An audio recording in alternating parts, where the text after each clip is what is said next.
What's good, YouTube? And welcome to a monumental task I placed upon myself to bring the Yu-Gi-Oh community top tier content. I'm going to rank every single Yu-Gi-Oh set from 2022 from worst into best. We're going to look at multiple factors, how Yu-Gi-Oh! Duelist spoke with their wallet and how it's doing on the secondary market, what it did for the metagame, and the intention of the set itself. We will not be including speed duel products, as that's an entirely different format with a predetermined set list and very little RNG within the product itself. It would be awkward to compare that to most of these, as well as structure decks. Again, that predetermined set list, there's nothing to pull after. We would be ranking it a lot more stalely. And then OTS packs, which you cannot buy at retail. You have to go sign up to a tournament, get them a little at a time, or play the secondary market to get a ton of them. That being said, I think it's pretty universally agreed on that Hidden Arsenal Chapter 1 is the biggest stinker this year, and there's a lot of stinkers. I wonder, actually, years past, how many good sets versus bad sets there are. The end of this year did a ton of lifting, but look at this. On top of the set singles is a DT common version of a Naturia card that is also a top 5 card in the set for its common version. This is so sad. So, vendors are selling this at buy 3, get 5 free, shipped to your front door, so they're paying clunkier shipping on a product and taking platform fees. They want anything they can get back out of this. And odd enough, I think this actually has potential to do okay in the future because there's so many DT card buyouts, but people also do not like how these cards physically feel. I did open some of this and it does feel kind of weird versus past DT cards. And then Skill Drain was the selling set of this. Like, you had Skill Drain on top of the set thanks to a ban list, and then you reprint it later in a structure deck. In a reprint set, you give it an ultimate rare upgrade. Just absolutely a crap show of a set where DT commons are the hardest technical pulls and starting to litter the top of the set. Now, my second lowest is going to be a pretty big curveball, but hear me out. Ghost from the past 2, I think, absolutely failed its objective. Ghost is the namesake, and the top end Ghost came out completely damaged for a ton of them. I would say more often than not. I pulled a Ghost Rare Dark Arm Dragon with roller marks on the back, and there's just so many different errors to borderline unplayable ones, but people are after this, which blows out the bottom end, which did happen anyways, luckily. But yeah, just the actual terribleness of not being excited to pull the namesake of the set by a majority of the community was really dang sad, and so many videos of them just coming out damaged and not being worth what you thought they would be. Aluber was a timely reprint, and I've got to give it to them. They do also have, you know, hero reprints like Ferris. You've got Boral and Dragon, which did something at French Nationals and for Dragon Link throughout the year. Decode Talker was a great import. It's got a lot going for it in its set list, but the fact that it just failed its namesake so bad versus the success of the first one, and this was our spring reprint set, I've got to put it all the way down here in my second worst set just because it failed the objective. Now, Legendary Duelist, Duels from the Deep, it deserves to be down here. I do think it will age well over time, as many Duelist packs do. I think the Fish deck is interesting with Kragan, and Marincess did perform at Nationals, and the Ghost Rares came out damaged here, but it's not the namesake or selling point of the set. They tried to use Droplet to sell it, and then, you know, reprinted it again, and a lot of people blame this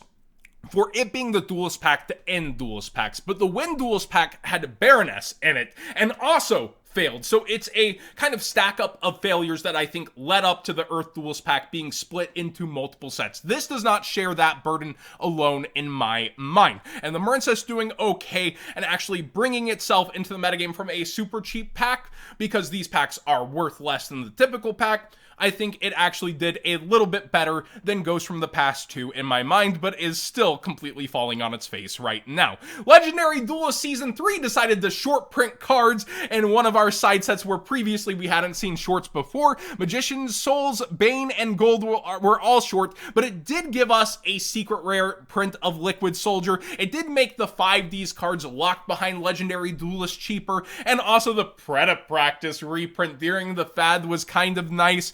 But overall, it's just such a bad set list for the most part, for it was so highly anticipated, and at the top end, the chases being shorted made this not worth opening to people, where Souls has kind of taken a backseat in metagames, even though it did appear a little in the meta throughout the year. It's been a long year.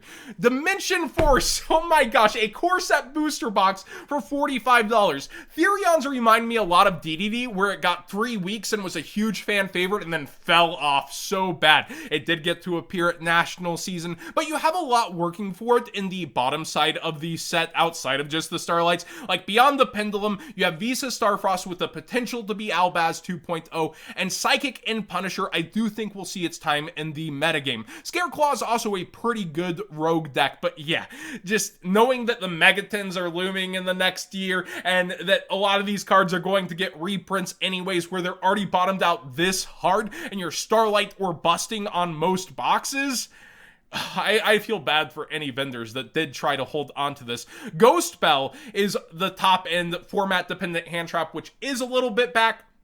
But there was also that huge mishap with tons of Starlights coming out of a single case that did flood the market for this a little. Next up is the 2022 Megatins. And with so many good cards on the front screen, oh yeah, half print, short print, half print, short print, half print, reprinted in the structure deck right after, half print, short print. You're getting a theme here, right? Half print, half print, half print. This set just ended up being not worth it to open for a majority of the community, not because the singles were rushed out there by vendors and there was a bottom out in price, but because Konami decided to also mess with short printing in the Megatins, and if they didn't, I think this would be way up there. So many more would be ripped open. People would be after them. We haven't had promos, I always forget that word, for years in a product like this either. 2019 was the last one that was a hit, home run, success of a model that they instantly dropped for some reason. And while every single year's Megatins break the rules, a lot of these cards that they brought in, they also made extremely hard to get, while also messing with the cards from reprints this year, like Pot of Prosperity, which is on top of the set. Tactical Masters I actually have ahead of the Megatins, and I don't think this should be treated like Ancient Guardians. If this was an all-foil side set, how do you think this would be doing? It would be a home run, right? And imagine if Konami revisited these side sets like they did Duelist packs and did all-foil side sets with collector rares, but we don't live in that reality. Instead, we have choked out ratios on the 10 ultra rares where you barely pull above a playset on average per case, and it has the trap deck, which people really like. Runic actually had a huge impact in the meta. They have really good choices on collector rares, which a lot of them were already ultimate rares, to be fair. But yeah, this set, you have the Valiants too, which actually have a little bit of potential, but are the joke of the set. It should not be near Ancient Guardians levels. This set had so much potential and actually still does, but it's so hard to make any collector rare set look good, and that's why it's down bad how it is. But I do think it performs better than the other sets mentioned and actually had its meta impact. Battle of Chaos, it's doing pretty well for itself, but I also feel like it's a bit bloated. Guardian Chimera was a really good single for mixing in with the Alba Strike structure deck. You also had Illusion of Chaos perform with the Magician Souls engine earlier in the year. You have something for collectors in the DM era nostalgia hits. You had Libromancers being a rogue deck that almost did it, and Zombie Vampire in here along with Dinomorphia, and then the Dark Charmer. I think that's one of the biggest selling points of the set, which is it's the top end Starlight. I don't think the box really should be acting as a success overall, but the thing that feels good about this is it's DM era comparable to Dawn of Majesty in my mind, and it actually pushes it ahead enough with the cards that had an impact, and yeah, the Flunder Ultra on top of the set, let's not forget that, but it had enough of an impact to actually get itself to be above what a box would usually sell at $60. Now, this one currently is brand new and is the first Battles of Legend going for under the price of what a box normally would go for, and it has an upped MSRP versus years past. Most products did experience that this year. I think this set has so many good reprints that are underestimated within the set that it will likely age well, but the differences in ratios for EU and US on this set have a lot of people feeling back and forth, right? Like, you have one Starlight in all almost every case in the US, versus it being a little more dicey in the EU, and the pull rates are a little worse on Starlights. Access code Talker of Range Starlight, really great to see it on top of the set. You had the Exodia pieces for DM era nostalgia, Super Poly for GX, you had Borreload Savage Dragon, another Vrain's Call, and then past format stuff like Armor Master and Yada. It's honestly really good choices on Starlights, and it was a huge surprise that it was so many of them. Access code Talker getting another reprint, but short print of course, just like Borreload and Celine. Toon Blackluster Soldier and having a lot of the Toon Chaos reprints in here was very nice. Toon Chaos Light isn't really an insult, it's kind of nice to see. And then you had imports like Ian Shuffle, DD Crow reprints, so you did have meta reprints among all of this casual bait, the top end being Access code Talker. I think the set is better than its price personally, but we'll have to wait and see how it does. But I am putting it ahead of Battle of Chaos for how the set, I think, should end up doing.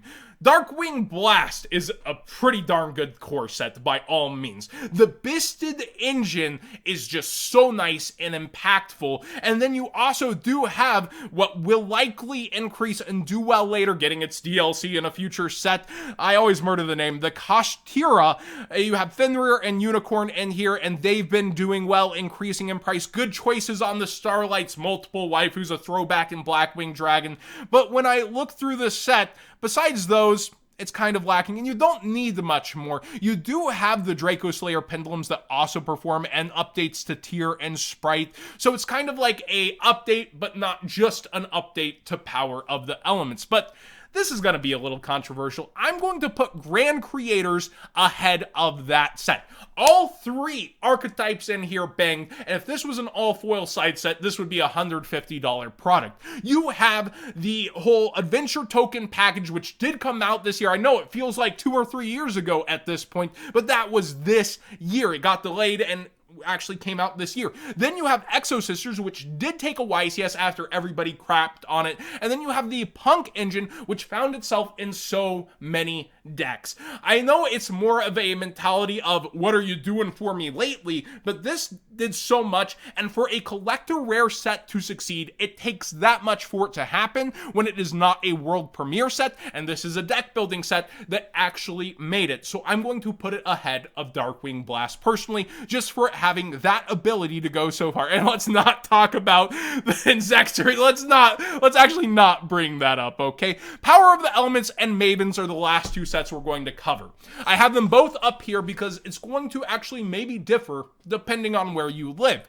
Mavens had different short prints between the EU and the US. It introduced the Ishizu stuff, which powered up Tier Element out of Power of the Elements very, very well. Power of the Elements we'll talk about in a bit. But when it comes down to Pharaoh Rares, the ones over in the EU are Ultra, and most people do agree those look worse, but they do look better on some cards. They're the Mega Chases out of the set and are very hard to get, and you can see, like, when we talk about Ghosts from the Past through this list, Dark Magician Girl was so anticipated. The World's version was like $10,000+, and this just flopped on its face. The Pharaoh Rare Dark Magician Girls are doing better than the Ghost, and they updated the foiling on Pharaoh Rare from King's Court and made it look better.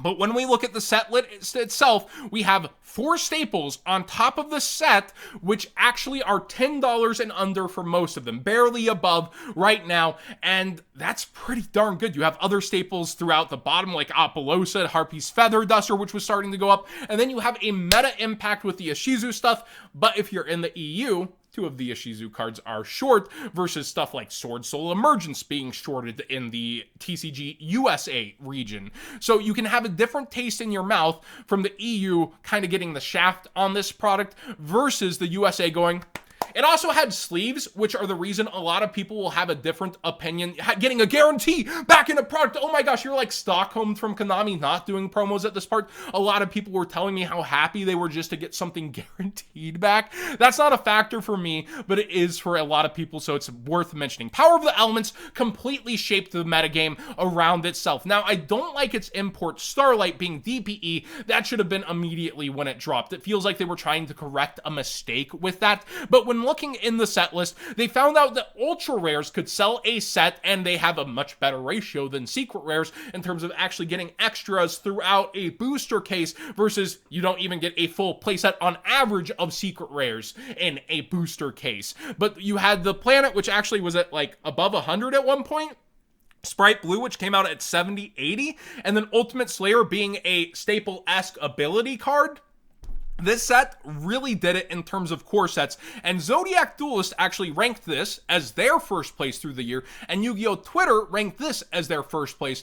I'm going to say, though, throughout this, for me personally, living in the US, Mavens takes number 1, and Power of the Elements takes number 2. But if I lived in the EU and was eating EU products, it would be the other way around, with Mavens being number 2 for what it did, and Power of the Elements being number 1. So I do understand the difference, but for my list personally and where I live, Mavens takes the cake. It gives something back collectively, it gives something to the metagame, it gives amazing reprints, and just does the job of what the tins feel like they should be, and the spring reprint feels like it should be, instead getting a surprise one at the end of the year doing such heavy lifting. Good job by Konami. It is a weak shell of the Japanese version of the product, the OCG version, where we have the Prismatic God box and the super secret shiny box. It's just one extra versus them getting tons of extra, like a collectible box, dice, you got unique card holders, and just stands, acrylic stands of the figures. Instead, we only got the sleeves that they got, and they also got oversleeves, official oversleeves in theirs, which we of course didn't get. But even with that little bit of extra, that's why the sleeves don't do too much for me. I also look over at the OCG and actually purchase some of their products. I do get why Mavens is on top, and I also agree. From the US, it wins. What do you think of this entire list? I bet there are some things you might move around. Like Ghost Set List probably has a lot of forgiveness for it from you, but for me, seeing the product's objective, it just puts it way, way, way down further the list for me personally. But maybe you needed a Luba reprints at the time and it came through. Let me know how you would order things differently, and if you do agree with the very top end of this list, or if your region changes that for you. Thanks for watching today's video. Please subscribe if you haven't already. Give this video a thumbs up if you enjoyed the more unique discussion around here. I'm just beating all the Yu-Gi tubers who probably would upload this in December. And again, let me know what you think of the list.